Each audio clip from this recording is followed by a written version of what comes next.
Estamos iniciando o módulo 1, conjuntos. Para sabermos como se forma um conjunto, primeiramente temos que ter em vista que o conjunto é a reunião de elementos que estão enumerados e separados por vírgula, ou seja, para que haja um conjunto, basta que esses elementos sejam separados por vírgula e entre chaves. E todo conjunto é representado por uma letra maiúscula.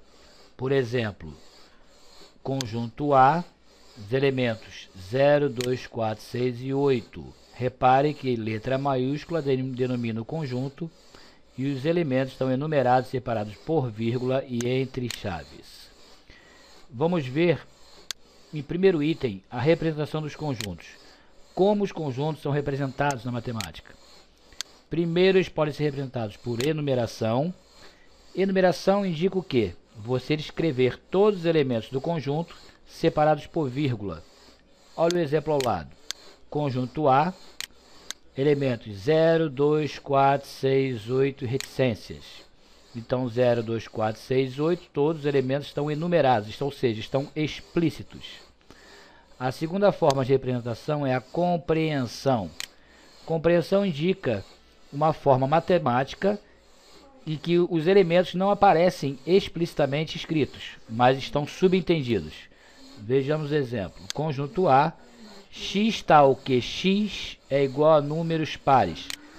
Matematicamente, nos remete à ideia de que os elementos do conjunto são todos os números pares, ou seja, são os elementos 0, 2, 4, 6 e 8 e assim sucessivamente, só que os elementos não estão escritos enumeradamente.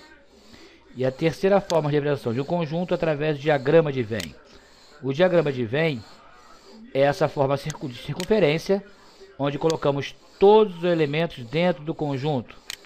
No caso, nesse exemplo, 0, 2, 4, 6 e 8, ou seja, o conjunto de todos os números pares. Vejamos agora no item 2 a simbologia. A primeira simbologia que temos dos conjuntos é o pertence e o não pertence. Os símbolos pertence e não pertence são usados para relacionar elemento ao conjunto. Vamos entender isso através de exemplos. O elemento 5 pertence ao conjunto 1, 2 e 5, porque este elemento encontra-se dentro do conjunto. Então dizemos que 5 é um elemento, ou seja, ele pertence ao conjunto 1, 2 e 5. Da mesma forma, no outro exemplo, o elemento M não pertence ao conjunto com os elementos A e B, porque o elemento M não está dentro do conjunto A e B. Segunda simbologia, C está contido e o traço no C maiúsculo indica negação, ou seja, não está contido. Bom, quando devemos usar está contido ou não está contido? Toda vez que viemos a estabelecer a condição do menor para o maior conjunto, nós vamos usar está contido ou não está contido. Vejamos o exemplo. O conjunto A, que seria o subconjunto, está contido no conjunto A, B e C. Da mesma forma que M não está contido no conjunto AB. Mas o está contido e não está contido sempre deve ser relacionado do menor para o maior conjunto. Vejamos agora o símbolo contrário. Contém e não contém. É o símbolo invertido do está contido e não está contido. Da mesma forma, sendo que agora é relacionado do maior para o menor conjunto. É a questão inversa do está contido ou não está contido. Contém, não contém, já é do maior para o menor conjunto. Exemplos. O conjunto ABC contém o subconjunto conjunto A. O conjunto 0, 2, 4, 6 e 8 não contém o conjunto 3, que na realidade, porque ele não está dentro do conjunto 0, 2, 4, 6 e 8.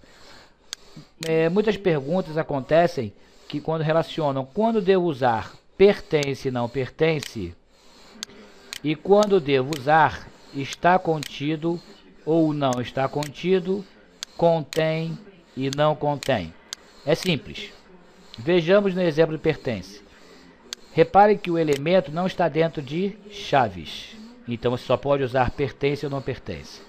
Quando o elemento está dentro de chaves, tanto no está contido como no contém, trata-se dessa simbologia. Elemento de chaves está contido ou não está contido. Elemento, quando não está dentro de chaves, pertence ou não pertence.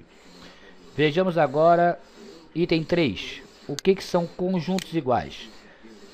Quando ambos os conjuntos tiverem os mesmos elementos. Não importa a ordem desses elementos. Exemplo, conjunto 5, 2 e 8 é igual ao conjunto 8, 2 e 5. Conjunto 1, 4 e 6 é igual ao conjunto 1 e 4. Independente da ordem que eles aparecem, desde que possuam os mesmos elementos. Ok? Item 4. Subconjuntos. O que vem a ser subconjunto de um conjunto? Pelo exemplo que nós temos, o conjunto A ele está dentro do conjunto B. Por quê? Os elementos 1 e 2 são também elementos do conjunto de B. 1, 2, 3, 4, 5. Portanto, nós dizemos que A está contido em B. Através do diagrama de Venn, nós percebemos que o conjunto A ele está dentro do conjunto B. Por isso dizemos que A está contido em B. Conjunto das partes de um conjunto. Conjunto das partes de um conjunto vem a ser todos os subconjuntos que estão contidos num determinado conjunto. Dá-se o nome de conjunto das partes de um conjunto determinado. Então, denominamos de P de A todo conjunto formado por todas as partes. Parte da realidade dá-se o nome de subconjuntos do conjunto dado. No exemplo, conjunto A tem os elementos A e B, logo parte de A são os elementos vazio, A, B e AB. Por que o vazio aparece como subconjunto? Porque o conjunto vazio é subconjunto de qualquer conjunto. Como podemos observar que o conjunto vazio, representado desta forma ou desta forma, ele é subconjunto de qualquer conjunto. Então, toda vez que usarmos conjunto das partes de A, devemos incluir em primeiro lugar o conjunto vazio. Depois, cada elemento do conjunto anterior, ele é um subconjunto ou parte do conjunto dado. No caso agora B, ele é subconjunto de AB. E o próprio subconjunto do próprio conjunto AB, ou seja, todos os elementos do subconjunto pertencem ao conjunto. Portanto, as partes, conjunto das partes de A, no caso com dois elementos, nós temos 1, 2, 3, 4 subconjuntos. Vejamos abaixo por quê. Considerando-se o mesmo exemplo, para cálculo de quantos subconjuntos nós temos, nós usamos 2 elevado a n. Dá-se o nome de 2 elevado a n, onde n é o número de elementos do conjunto. No exemplo, como temos dois elementos A e B, para sabermos quantos subconjuntos ele tem, nós aplicamos 2 elevado a n, 2 elementos, 2 elevado a 2, que é igual a 4 subconjuntos. Vejamos no exemplo em cima como confere essa assertativa. 4 subconjuntos.